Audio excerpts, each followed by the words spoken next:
Ask the Podcast Coach for June 30th, 2018. Let's get ready to podcast. There it is. There's that fun-filled music that means it's time for Ask the Podcast Coach, where you get your podcast questions answered live. I'm your host, Dave Jackson from the schoolofpodcasting.com. Joining me right over there, the one and only, don't be fooled by cheap invitations, Jim Collison. Jim, how's it going, buddy? Greetings, Dave. Happy Saturday morning to you. Happy to the last day, or I guess it's exactly in the middle of the year here as we think about how did we get this far already in 2018? I mean, tomorrow's the downhill slide on the way out. If you haven't started your budgets, it's time to start. We have to start thinking about taxes already, for God's sake. Wow, that's a bad word. Sorry. That's just, wow. Well, it's way to bring the show down to a sorry, we're talking about death in the pre-show. Death and taxes, you got to cover them, right? You know, it's probably not a bad time if you're a podcaster and you're thinking about your end of the year, especially if you've monetized your podcast. Probably not a bad time to start having a plan for your taxes, because those always creep up on people. You know, just kind of a reminder. Amazon, if you've got a 1099 sponsorship with somebody, right? Those anywhere you've made money, Uncle Sam here in the United States, anyway. So I don't know how it works around the world, but Uncle Sam is going to want some of your cash. So you kind of might want to plan for it. If you're making a lot, you may be in that spot where you have to do quarterly returns. So yeah, you know, it's probably that time to kind of think through, like, how am I going to put my budget together or my taxes together for the end of the year? It's always fun. If you have a question, preferably not about taxes, because we're not tax accountants. We are not. No, we're not. Can I deduct the space of my bet? No, hold on. That's not us. But if you have a podcast question, feel free to go to askthepodcastcoach.com/join. Or if you want to come out and participate in the chat room, go out to askthepodcastcoach.com/live. And Jim, I have a question for you. Fire away. Let's say there's a new hotshot podcast media hosting company, and they say, we'd love to have you come over here because we're going to give you a ton of exposure. Would you leave whoever you're on Spreaker, I think? No, I'm self-hosted. Okay. We're Spreaker at work, and I'm self-hosted for the stuff I do for the Average Guy.tv. No, I'm not going to leave. Not for a promise. For sure. That's what I said. I said, if anybody's, because I asked somebody that moved, and I'm like, because it's a company that's a little questionable at times. And I said, why did you move? And he goes, oh, they're going to feature me. And they're going to, I need more exposure. And I was like, because it's one of those where it's like, and completely leaving is what you're meaning, right? Yeah, they left feed, RSS feed, and transfer and 301 redirects. Were going all in on this platform because of exposure. And my advice to them would be, go see who's on their platform and contact one of those people and say, look, I'm getting promised, exposure here. Did you get the same promise? And if so, what did it do moving over to? You kind of start wondering, like, honestly, any of the big 3 or 4, however you want to do that, right. Spreaker, Libsyn, Blueberry, that group, you kind of wonder the value of the host in that term exposure anyway. Like, I was featured on Spreaker and I saw a bump. We saw a bump for a little bit. It was nice. It went right back down. So, I just don't know if podcasters are necessarily, it's the same iTunes problem, right? As we fight for a spot in the pool in iTunes, only to realize there's nobody there. Like nobody's looking for things on iTunes for the most part. Does it get a bump? Is it nice? Yeah. Audio Boom approached me, went back when they were Audio Boo, and then they were changing over to Audio Boom. They approached me, hey, we'll feature blah blah blah, all that kind of space. They didn't ask me to completely move, which was awesome. Did it do much for me? No, I got a couple thousand over there that a couple thousand downloads over there, but is it worth moving everything? I don't know. I don't think so. Yeah, I'm just not sure, because they were saying that they're even going to put like I know Blog Talk Radio, if you do some certain thing, they'll put like a banner ad on their website. And I'm just not sure if that's worth anything at this point. I mean, I'll take it. It's better than a poke in the eye. but I was just surprised that this person was moving for more exposure. And I was like, interesting. Because I'm not sure. I'll just be interested to, I have a thing to follow up with this person in a few months and go, so how's the more exposure going? Yeah. Because I don't know. I just thought that was interesting that we all want, I would leave all my stats, all the fun filled stuff I have for more exposure. And I just went, not me. Did they move from Libsyn? Do you know, or what were they on before? But yeah, they were on Libsyn and they moved to, well, here, we'll just call it, they're moving to Castbox. And I went, really? And I'm like, and so I just asked him, I said, I helped him do his 301. I go, you don't have to answer this. I'm just like, what made you move? What was the thing? And he's like, more exposure. And I was like, you can get featured on the Libsyn blog and, you can send in a promo to the feed, but I'm like, I'll be really interested to see what they do over there to do that. Cause they've got a lot going on. Well, they always start that way. I mean, we've watched, I don't know, half a dozen or a dozen pop up over the last couple of years as we've been doing the show.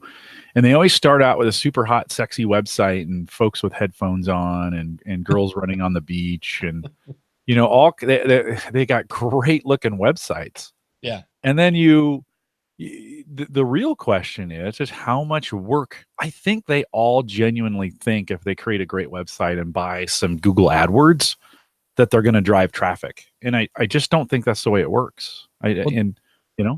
Podcast.com started this way.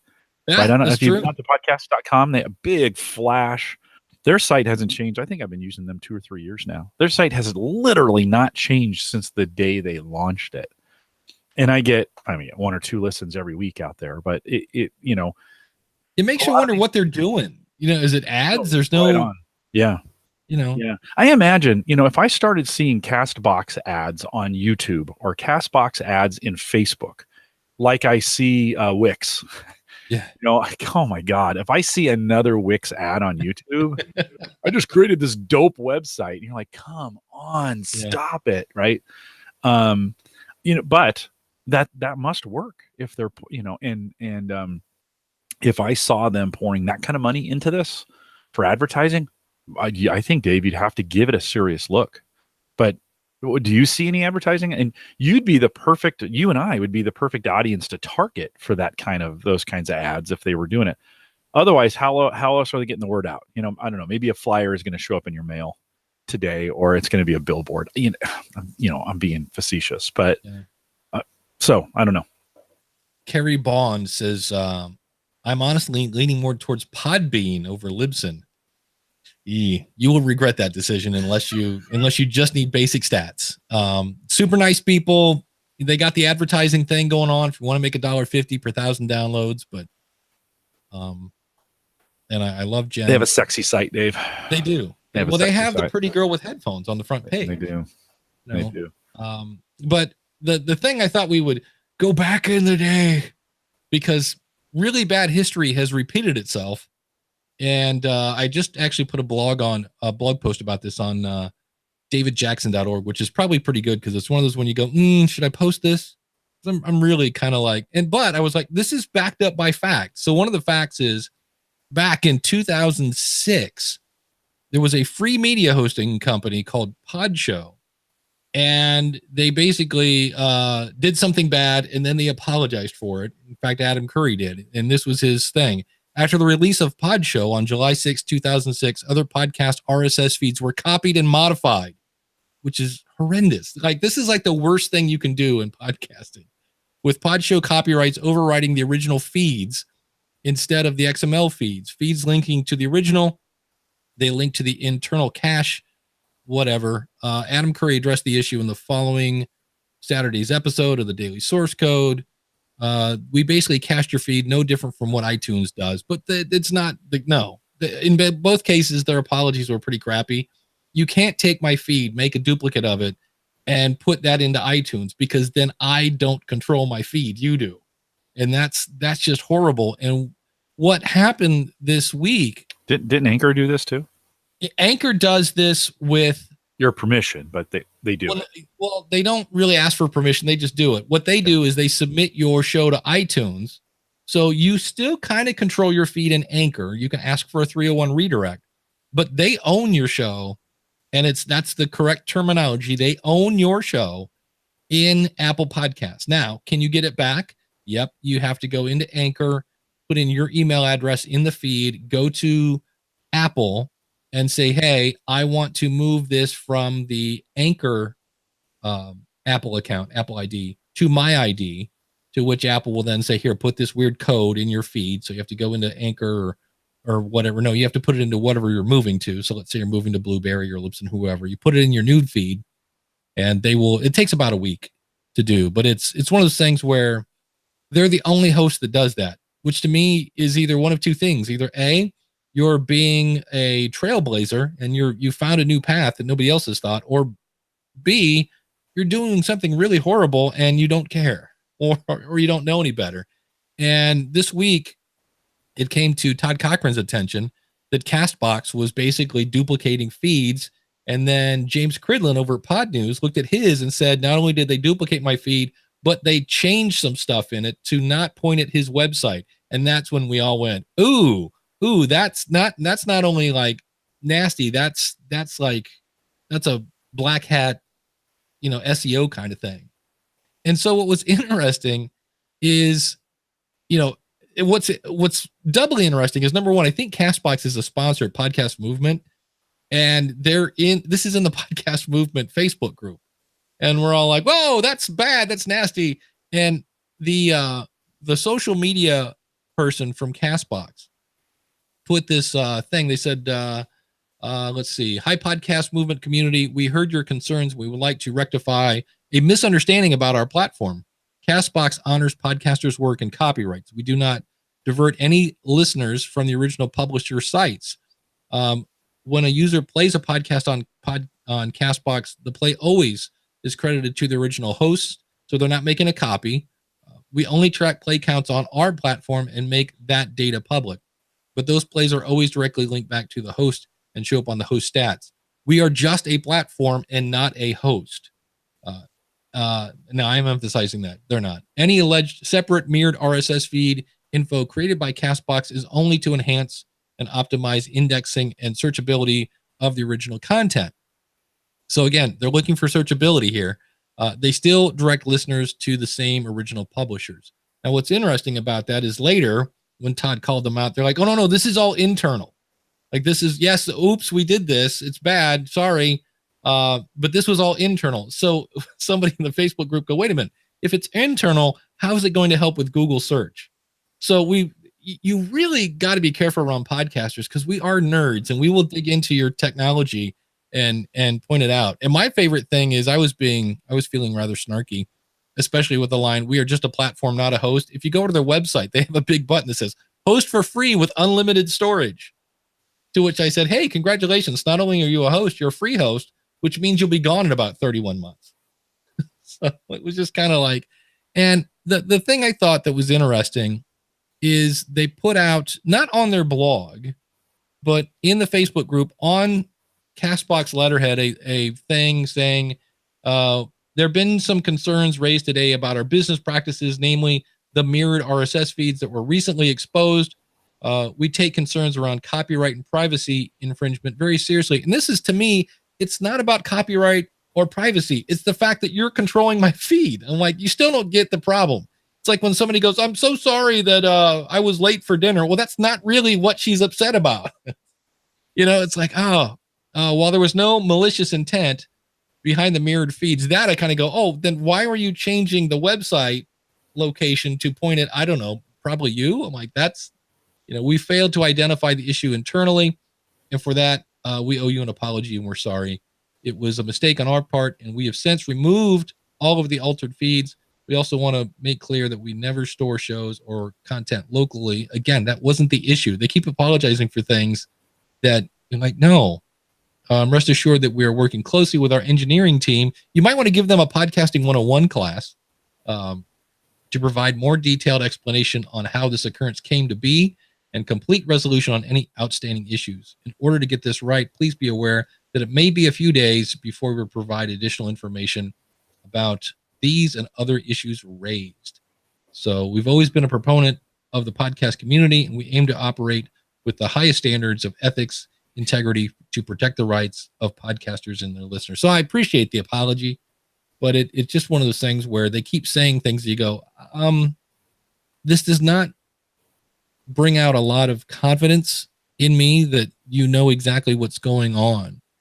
And but I'll give them credit. They were on it, right away. That's what Craig says. They did apologize quickly.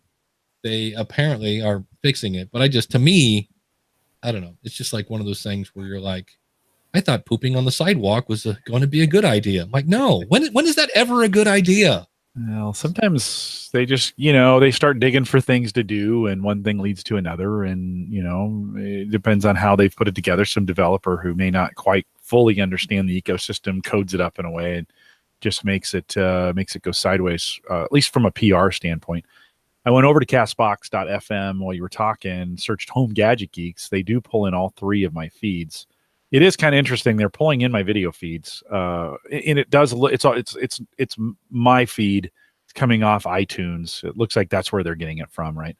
And they're getting it straight from my RSS feed. They do pull in my video feeds, which they are just pulling the audio off of, which is interesting. I have a video small and a video large. And when you go to their site and click the play button, the audio plays, no video. The audio plays. So that's interesting. Yeah, no, it is kind of interesting. Download it from their site? I don't think so. Because it'd be interesting to see if it's the actual video file that they're just not showing the video. Let's take a look and let's see if we get. Or did they make their site does not? One of the things as I'm looking at it, guys, just make the links work. Like I have a bunch of links in my description and stuff. None of those work. Like that's something I just found for everybody. The Podcast Rodeo show. It was a show I was not supposed to keep going. I did it to test Pinecast. And this is something I just want to go, really? Pinecast makes you do, it's not HT, it's markup. You have to do your show notes in markup. Yeah. And I just discovered this morning that none of my links work. Because I found that if I take HTML, switch to their kind of raw view, paste in my HTML, it looks like the links work. And then I noticed today in Overcast, no, they don't. So I need to test that in like the podcast app or not. But that is something that's just annoying.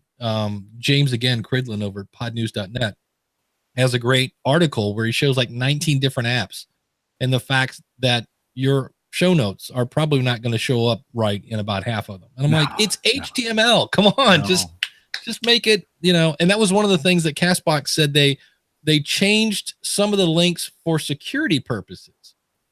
And I'm like, can you dig a little deeper on that one? Like, how is going to somebody's website?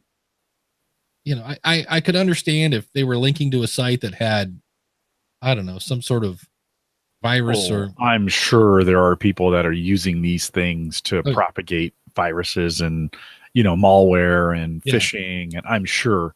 So their hands, it's awful to be this kind of provider. Like I wish this upon no one, because if you pass the HTML through, you're gonna have jackballs they're doing all kinds of stupid things. And the rest of us are just trying to go, hey, come out to my website, come out to askthepodcastcoach.com. Can we, it says https://askthepodcastcoach.com. Can you just show that as a link? But I'm sure there's folks that have taken advantage of that, and so they just cut it off. They're just like, nope, because it's happening. Anything good can be turned for bad, and it's happening.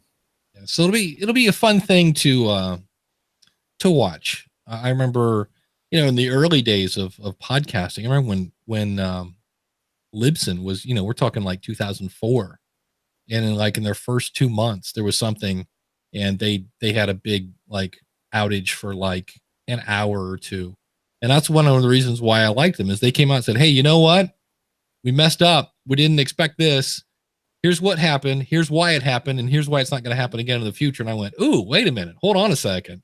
And it was like right on their website, like, hey, oops. And I was like, I like these guys. They're not going, oh, nothing to see here, what problem are you talking about? It's like, no, we messed up. And I was like, it's so refreshing. I would love to see a politician go, yeah, you know what, I'm sorry. I sold you guys down the road. Not going to happen. But hey, since Emily's in the chat room, I was listening to the Story Behind podcast, and she was talking about imposter syndrome. What would be your advice for someone trying to get over imposter syndrome? I don't know if there's like a way to get over it. I think you just it's one of those things you just got to push through. You can't listen. I get this. I've been doing this public speaking stuff for 15 years. And there are still moments when I go, shouldn't be here. Like, seriously, like someone's letting me do this. Like who okayed this, and you just have to push through.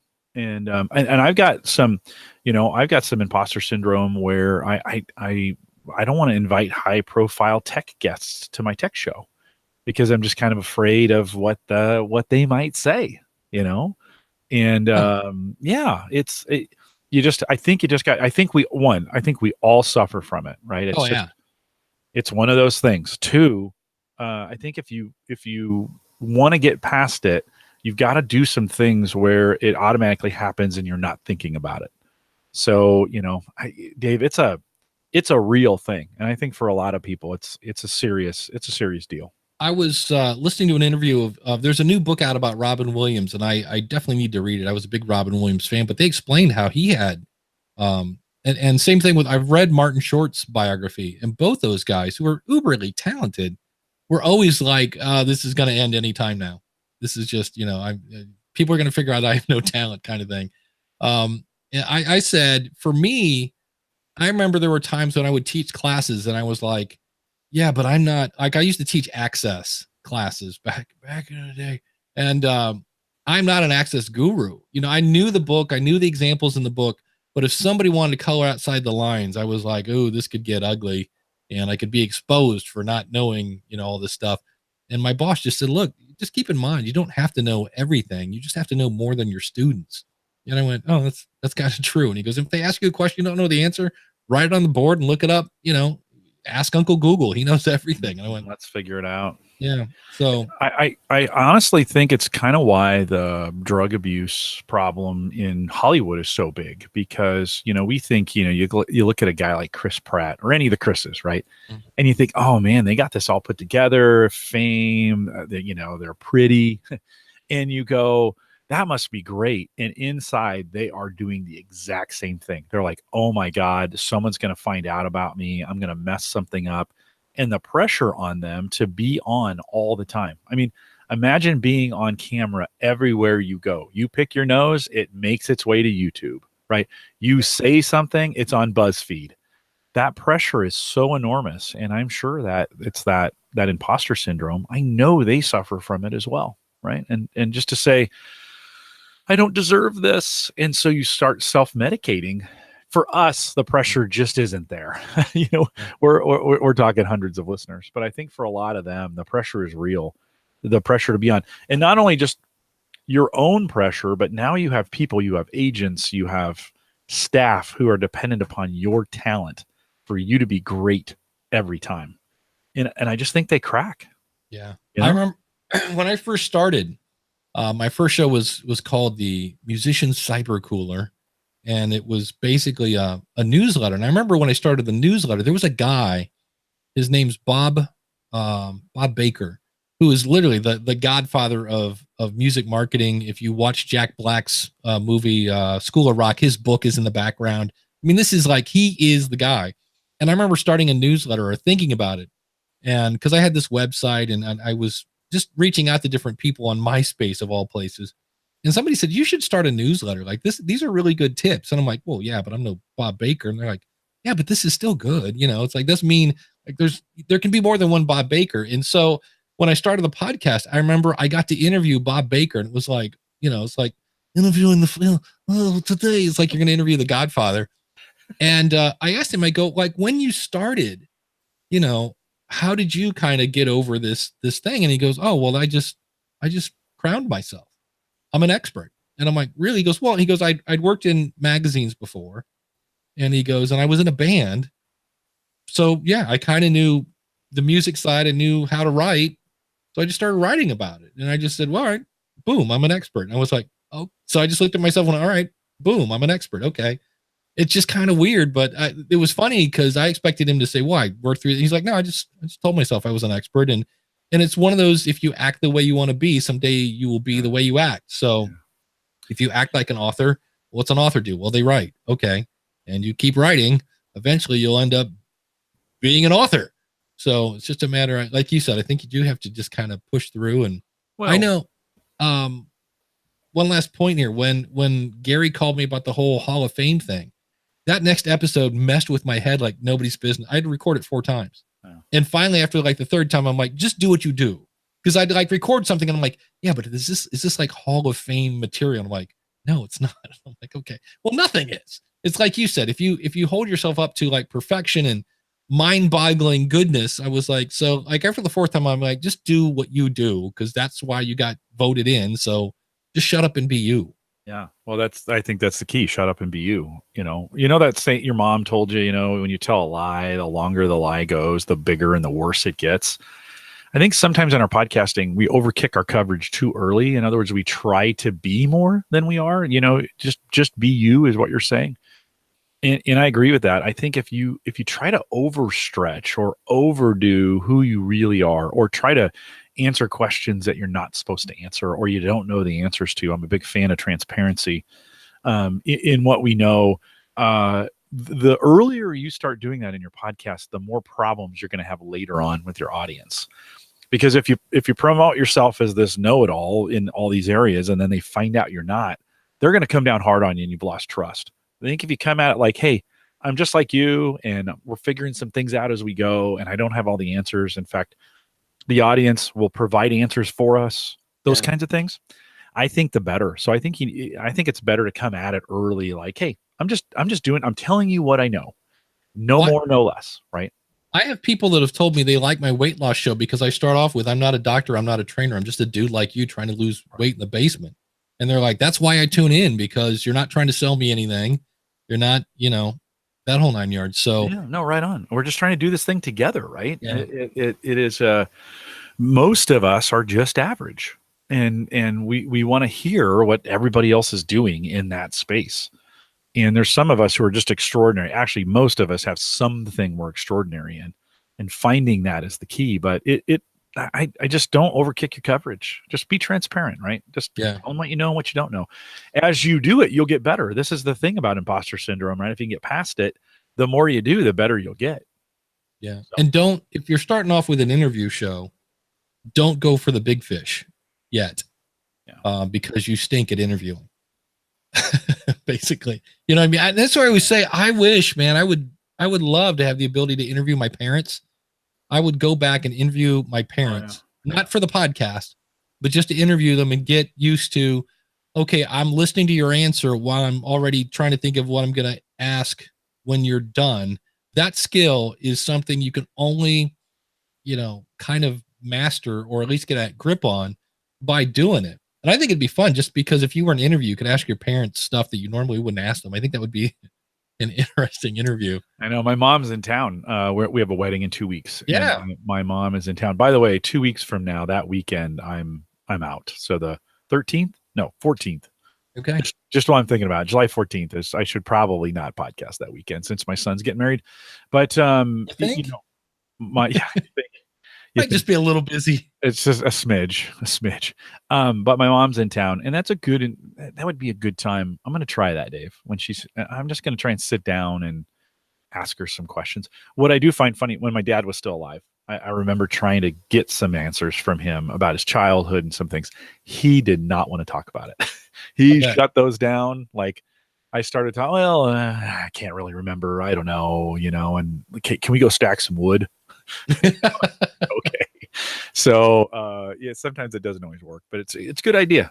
Good idea. Yeah, I know. For me, when it wasn't an interview, but just having those kind of recordings, a family tradition on Christmas Eve, which was basically just what we called torture, is you couldn't open Christmas presents until we had to sing Christmas carols, and then Grandpa had to read the Christmas story. So as an 8-year-old kid, you're like, oh, you got to be kidding me. Another Christmas carol? I don't want to sing, Away in the Manger. And so when you get older, my grandpa moved to Texas, or my grandpa and my grandma moved to Texas. So I had my Aunt Betty. I said, can you get grandpa to read the Christmas story? And I'm so glad she did, because now we all listen to it and cry. It's like a good bad thing. Anyway, so yeah, that would be, I'm with you. I don't know that there is no like take 2 pills and call me in the morning. It's just, you kind of just got to work through it. You got to push through, trick yourself sometimes. If I find, Dave, when I'm having trouble doing something, I got to shut down the emotional side of me and just start acting. Like, just go. I had a project at work I was working on, and man, I was hung up on it, and I had some anxiety around it. And so every time I'd go start it, I would get, my anxiety level would come up, and I'd be like, oh, I'm going to go get a root canal. So, it was one of those kinds of things. You're like, and one day I was just like, okay, now is the time. I'm just going to sit down, get past the anxiety, just do one step, right? Send one email. If you're trying to invite somebody to your show, or you need to contact a producer, or you need to send your manuscript off to the publisher, Emily. By the way, Emily has been writing most of her book while listening to me. That's super scary. She keeps popping up this week. This is my 6th hour of podcasting this week, Dave. Wow. So yeah, and she's been in every single one of them writing her book while she's been doing it. But Emily's found a way actually to get past. She was having some trouble, a little bit of trouble. She found a way. She's more productive when she's listening to people podcasting. And so she's been tuning into as many live podcasts as she can and writing. Find that thing that gets you past it. That's because I think most of the time it's an emotional decision to punt, and you just gotta stay the course, and do it. So it's hard. It's not easy, but you got to do it. Yeah. The book I read on motivation, usually people think you need to be motivated to take a step. And he said, no, it's actually the other way. When you take a step, you actually then have some sort of action or reaction to your step, which then gives you motivation to take a second step.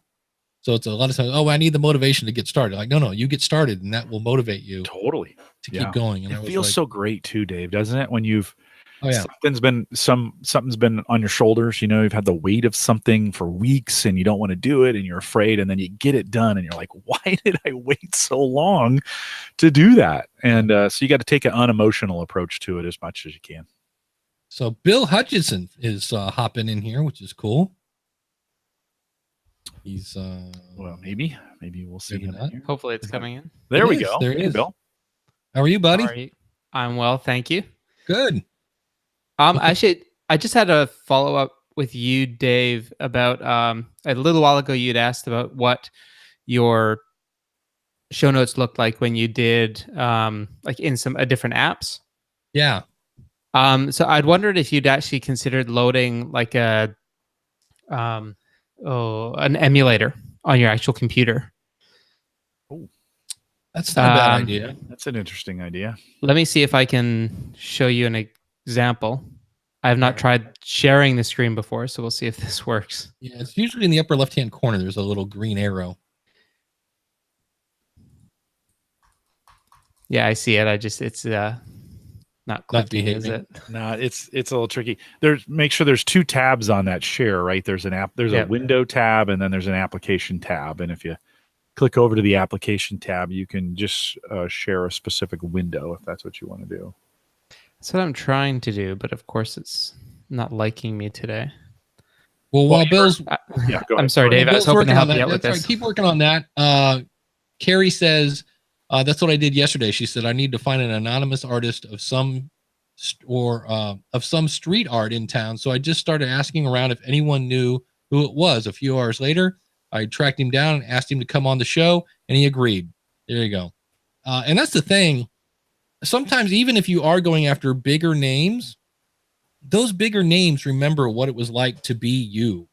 And many times, bigger people are, and we're putting big in quotation marks here, but popular people are popular because they served a community somewhere where they've solved a problem, and that heart of a server is still in there. So when you approach them and say, hey, would you like to come, talk to an audience that needs your help or needs your history or your, knowledge, most of them, if they've got the time, will do it. I know a lot of people are like, man, I'm talking to people that I have no way should I be talking to this person, and they just said yes, and they're coming on my podcast. So it's funny, Dave, when I listen to school podcasting and you get somebody on there who probably has more listeners than you. I mean, in a lot of cases, you're interviewing other podcasters that might be more popular. Sorry, it didn't work, Bill. Come on back in if you can.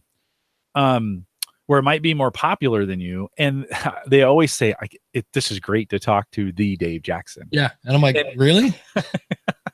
it's and you know what? That's a super humble thing to say, by the way, for them. That's a great way to do an interview, is to realize that we're all, we all have our thing, right? And the best thing you can do is be like, hey, it's a real privilege to be on your show. This happens in our strengths community sometimes when I get interviewed on other podcasts for that.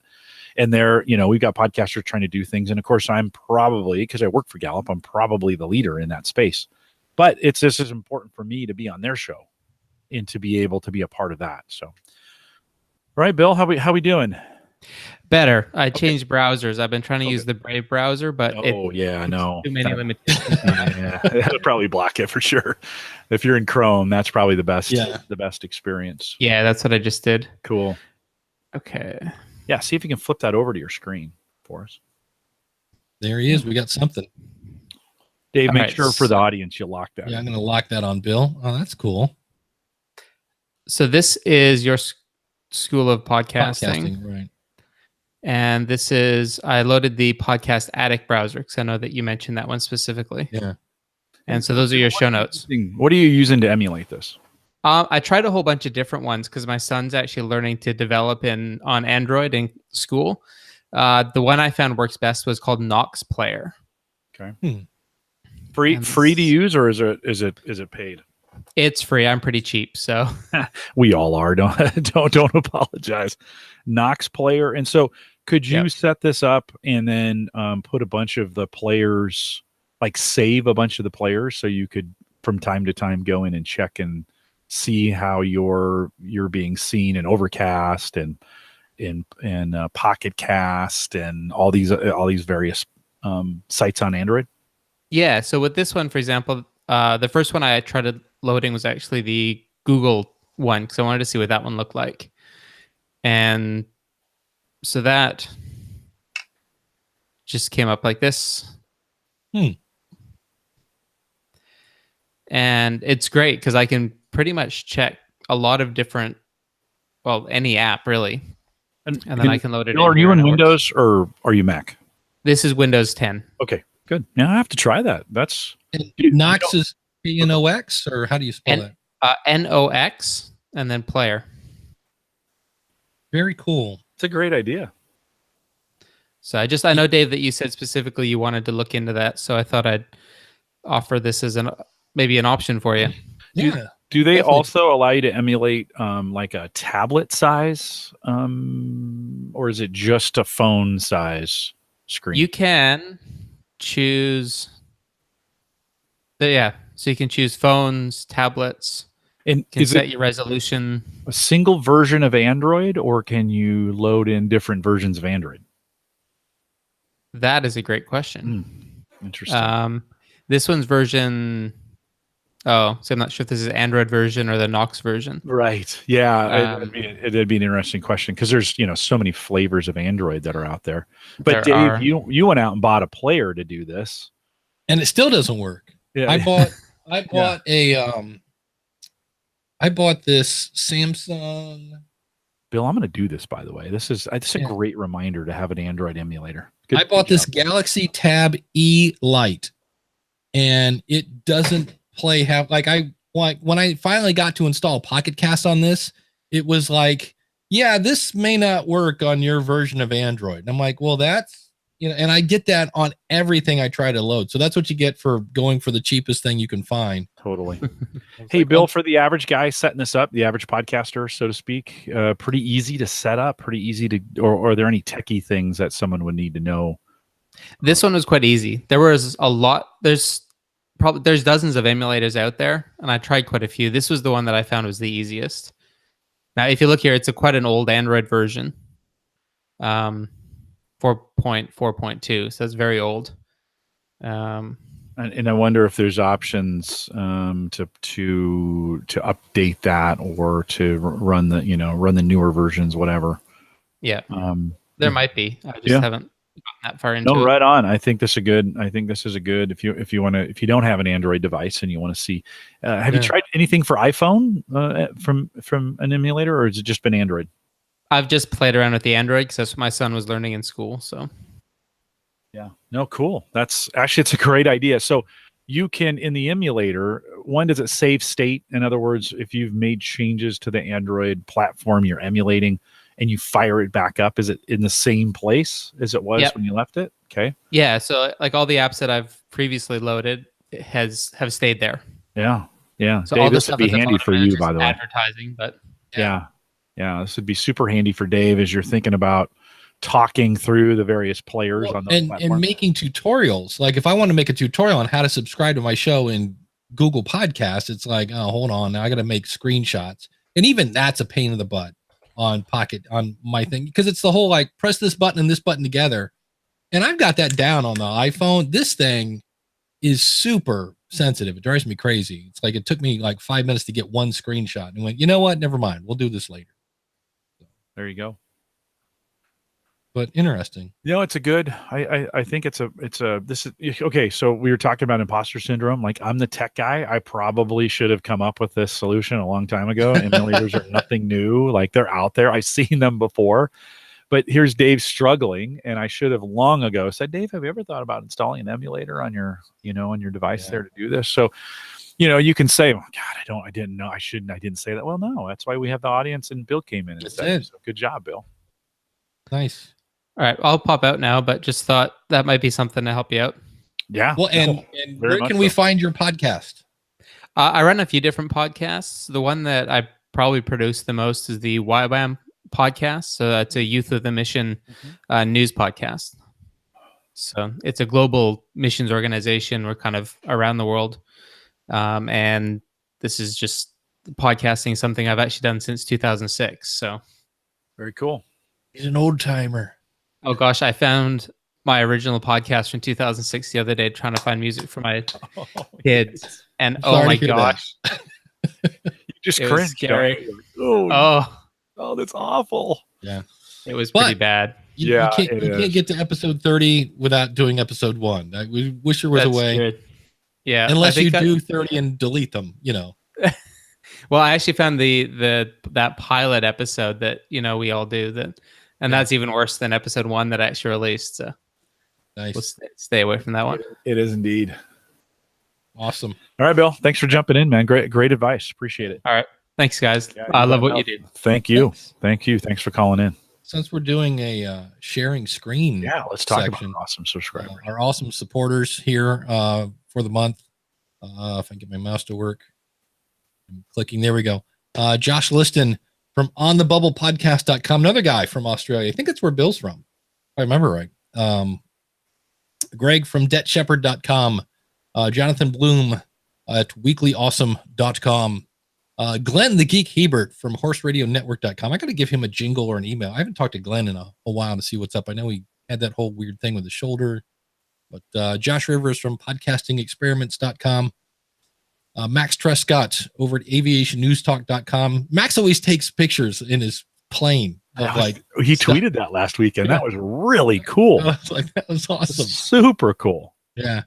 And I was actually on the Podcasters Roundtable with Shane from Spybrary. We did a one on the whole Google Podcast app. I think that's the one Shane was on, but That's it was good. like, hey, I know that guy. I know that guy's coaster.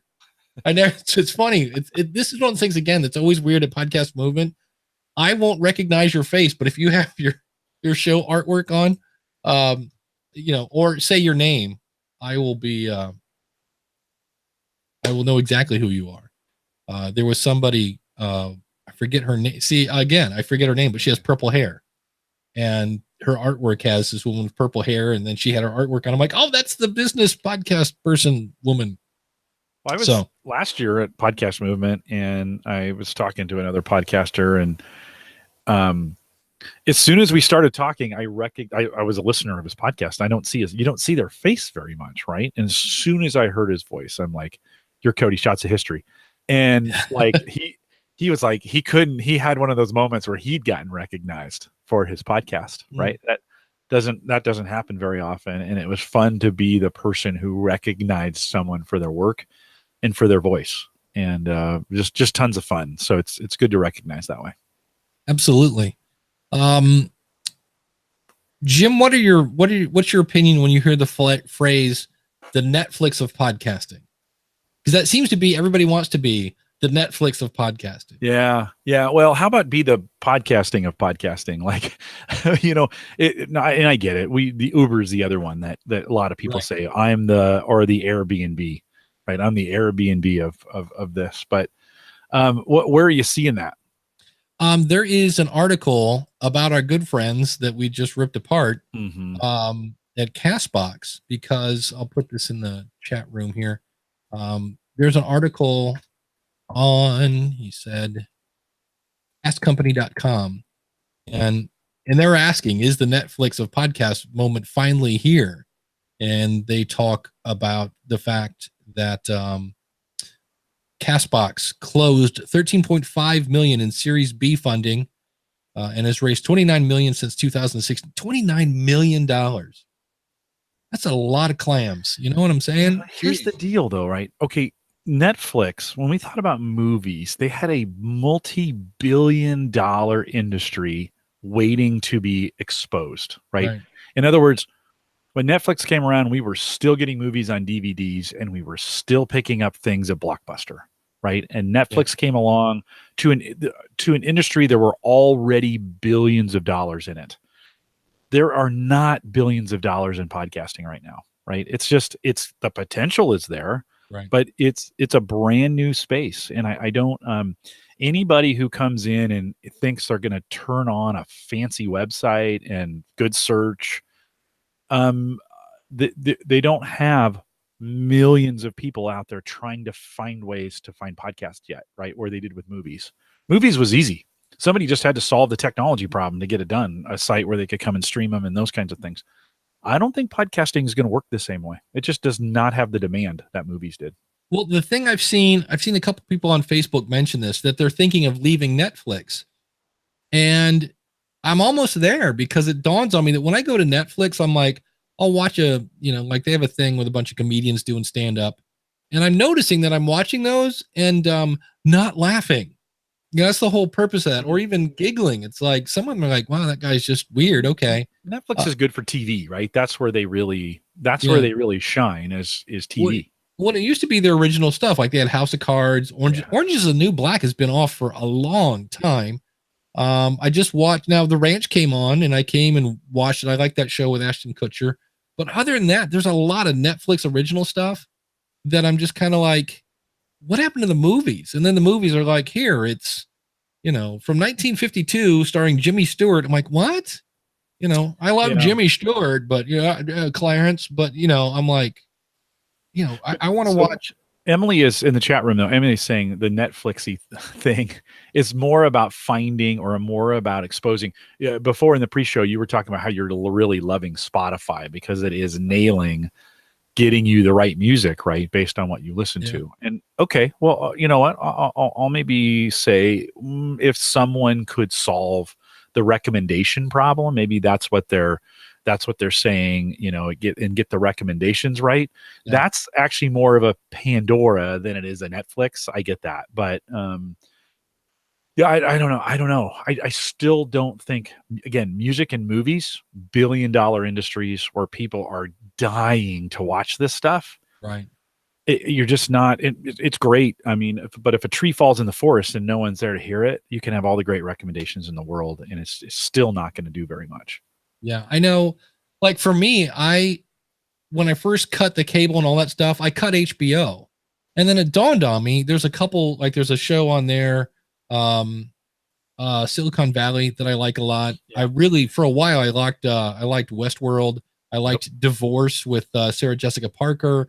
I liked that was brutal. Yeah, that was a brutal series. Yeah, The Crashing, I think it is. It's another one about this comedian, and it's kind of almost like how comedians actually work. So they're like 4 or 5 series on there, and I'm like, you know what? I'll pay $15 a month for HBO. And so when I hear that Mark Maron's on Stitcher, and I hear, that so-and-so is going to be on Castbox, and I know that so-and-so's on this other walled garden, I'm like, until you get multiple shows, I'm not really sure I don't think the walled garden thing is going to work until you get a bunch of content. Or if you have one show that, those diehard people are going to spend the $10 a month to get your back catalog. To me, I'm just like, I don't know. I keep hearing that phrase. And Emily says the thing about Google Podcast, she says, is its homepage is based on what I've already listened to. So when she fired it up, it gave her a bunch of Jim Collison and Dave Jackson. Yikes. Yikes. Sorry, Emily. I'll apologize in advance for that one. Well, not for the Westworld Dave season Jackson 2, part. by the way, I've seen shows that are like really good, and then they, there's a downward spiral. Right. I have like pages of notes now on Westworld. I'm like, wait, that's a robot? No, it's not what? Totally. I'm like, I'm about season ready to 2 go. has gone a whole different direction. Yeah, it's like Yeah. Mr. Roboto or Mr. Robot. I watched that show for like 2 seasons, and at the end, I'm like, I don't know what I'm watching anymore. So, It's got too complicated. yeah, when I have to take out, same thing with what's the Game of Thrones? Yeah. If that thing goes off the air, you need to go back and take a refresher course, because like that's a good guy, that's a bad guy, Mhm. that's his cousin's brother's sister who really what? Keep it easy. Ryan says most of these companies are trying to solve problems that don't exist. Amen. It's just a marketing gimmick. Or it's just marketing. I mean, they're trying. They are trying, right? Someone's going to break through on this, by the way. It's going to work at some point. Someone's going to find the right thing, or the market's going to mature to a space where it's going to work. We're still too early. It's very early days on this. So it should be, but that seems to be the phrase you hear a lot. It's like it's the new Netflix of podcasting. Yeah. Well, good luck to them. Netflix is kind of they're in the space with everybody else now. Hulu, HBO, Prime. They're not. I don't know. I wonder who the market leader is there right now. Is it Netflix? In streaming? Think. Yeah, they have to be, right? For total streaming. I don't know. Amazon Prime is pretty popular. See, that's another one. Yeah, that's pretty, what I'll go over. And HBO and Hulu. I mean, they seem to kind of like, they'll do really well for a while, and then they'll lose talent and whatever, and then it goes away and somebody else pops up. I don't know. Again, I don't know if podcasting is ready for distribution where it needs huge distribution methods. It needs actually more people wanting to listen. That's what it needs. Yeah. I've been saying that's like my new answer when people go, what does podcasting need? I go, that's easy. Listeners. Customers. We need more listeners. No, and actually, I think, Dave, the plethora of, just the, what do you say, 250,000 podcast? No, 500,000 podcasts out there, right? 550,000 podcasts. Yeah. It's too many. There's too many options. Consumers are, they've spread their dollars out too thin. And it's too much for any one person to really dominate. Eventually they will. I think we'll get to a point where we're back to consolidated networks.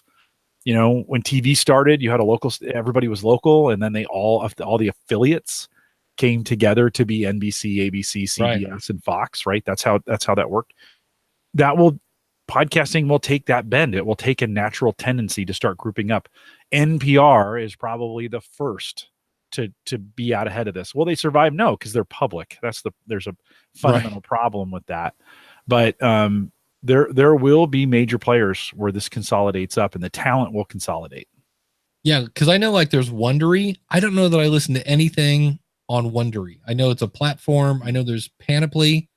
And I guess when you get into those, there's Gimlet. Like I listen to Startup still occasionally. And when you do, they will advertise other shows, and that's kind of how they get you into their little network. But it's a matter of it. You still have to find one of those shows to get you in. So it'll be, I wonder sometimes if there are too many choices now, because there's just so many that if somebody now, fires up that Google app and they type in a subject, wow, I've got 37 different podcasts on Harry Potter. Which one do I pick? And then the problem is you pick the first one and it's not very good because it's whatever. do they then, we go back to that motivation again. When you take your first step and you have some sort of success, it motivates you to take the second one. So if you listen to your first podcast and it's, three guys, one brain doing the Brew Crew, Binky and the Wiz. Binky and the Wiz, man. So, hey, it's just not, and they're done. We just lost our potential audience. So yeah, it definitely, quality is going to need to get better. And it just is. I felt so bad. I had somebody on the podcast rodeo show, forget the name of the show, but super like this guy. I'm completely solid in my masculinity. Say I would not mind looking like this dude. He was a major that, and then his girlfriend is a fitness model, and he's on the show art. He's carrying her over her shoulder, and they're both just like way hot. And I was like, wow. And I tried to emulate their bad audio and could not make it bad enough. Like I put my Blue Yeti on the table and just, I don't know how they made their audio.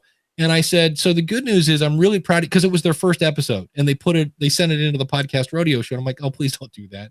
But on the other hand, that's really good because, if you're going to make mistakes, you might as well figure them out on episode 1. And I said, here's the cool thing is I like the fact that you introduced your show. You let me know what it's about. I said, but I will let you know, like here at the 8-second mark, I'm not going to listen to this show because I can hear the air conditioner in the background. You sound like you're about 7 feet away from the microphone. I said, this is an easy fix. And I said, you've got 2 people with 1 microphone. But that, I just told him, I said, in 2018, that is not going to fly. I said, you don't have to go spend $2,000 worth of equipment. I said, but that's just no. Mm-mm. And I had somebody at a client of mine wanted to grow his audience. And I think what was happening is he was using his audio from his camera. He's got a really nice microphone. But again, it was just pretty bad audio. And I said, the good news is this is, it's an easy fix, but that's just not going to fly, I think, in 2018. Well, and as we think about jumping out of here and moving into the post show, I think, I kind of need to worry about older content that I've got out there now that's 7 or 8 years old, that's out of date. It sounds worse. I wasn't very good. And the internet remembers everything. So, you kind of ask that question, hey, should we pull this thing? Maybe we can talk about, should we pull that in the post show? Yeah. The internet writes in ink. That's a bad story. It's a tattoo, my friends. It never really goes away. What you got coming up on the averageguy.tv? Yeah, we have Mike Wiegers back after Dave was on there 2 weeks ago, and just some more kind of tech conversation. Get some really good feedback, Dave, on this new format that we're doing. I scattered the content a little more varied, and man, the listeners really like it. So head out to theaverageguy.tv if you're interested in that tech stuff. Wait, you can change your format? What? We did, and having great success with it. Yeah, it's been pretty cool. About 4 weeks in. That's cool. Yeah, on the School of Podcasting, I interviewed Kyle Goff. I think is his last name. I'm horrible with names today. He's the guy behind the book, The Story Engine. And it's one of those where if you ever do an interview and you kind of think at the end of the interview, you're like, hey, that was pretty good. I listened to it last night and I did a really good job of getting right to the meat and potatoes. I'm like, that's actually pretty good because this is a guy that is major content marketing guy. And he explains how he goes about getting his stuff. The book's actually really good. So he's going to be on there. And then we have a cool Because of My Podcast story from Monica Rivera, who's my buddy from You Want to Do What podcast. And her story involves her getting rejected and how that led to success. So that'll be on the School of Podcasting this coming out on Monday. So I want to say thanks to the chat room as always for being around. Stick around for some post show. We are here every Saturday morning, 10:30 Eastern. Just go to askthepodcastcoach.com/live. And of course, if you want to join us next week, it'll be askthepodcastcoach.com/join. It's free podcast consulting every Saturday. Thanks for tuning in. We'll see you again real soon.